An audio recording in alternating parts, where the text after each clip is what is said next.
김건희 여사의 명품백 사건을 수사해온 검찰이 김 여사와 윤석열 대통령, 최재형 목사 모두 불기소 처분했습니다. 검찰은 핵심 쟁점인 직무 관련성이 인정되지 않는다는 이유를 들었는데 수백만 원짜리 가방을 받아도 문제가 없다는 거냐는 비판 여론이 거세질 것으로 보입니다. 김상훈 기자입니다. 서울중앙지검 디올백 전담수사팀이 윤석열 대통령과 김건희 여사, 최재형 목사를 모두 불기소 처분했습니다.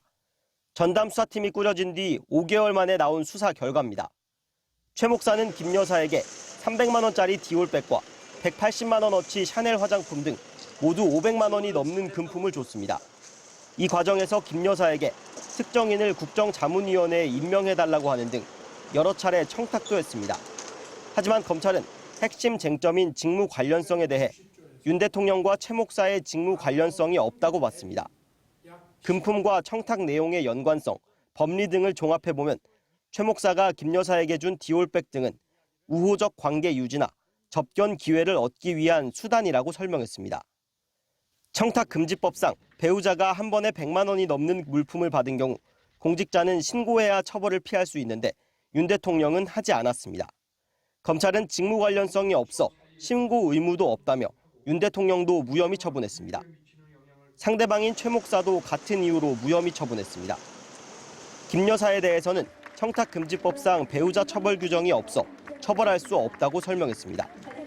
윤 대통령 부부에 대한 뇌물수수와 알선수재, 변호사법 위반 혐의에 대해서도 최 목사의 선물과 대통령 직무 사이 대가성이 인정되지 않아 혐의가 없다고 봤습니다.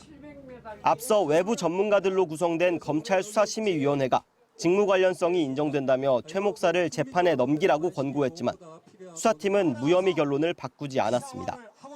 수사심의위 기소 의견을 받아들이지 않고 불기소를 강행한 건 이번이 처음입니다. 대통령의 직무 관련성을 넓게 봐야 한다거나 국민 눈높이에 맞게 처분해야 한다는 지적도 나왔지만 검찰은 받아들이지 않은 겁니다. 영부인은 수백만 원짜리 백이나 화장품을 받아도 아무런 문제가 없다는 거냐는 비판 여론이 거세질 걸로 보입니다. MBC 뉴스 김상훈입니다.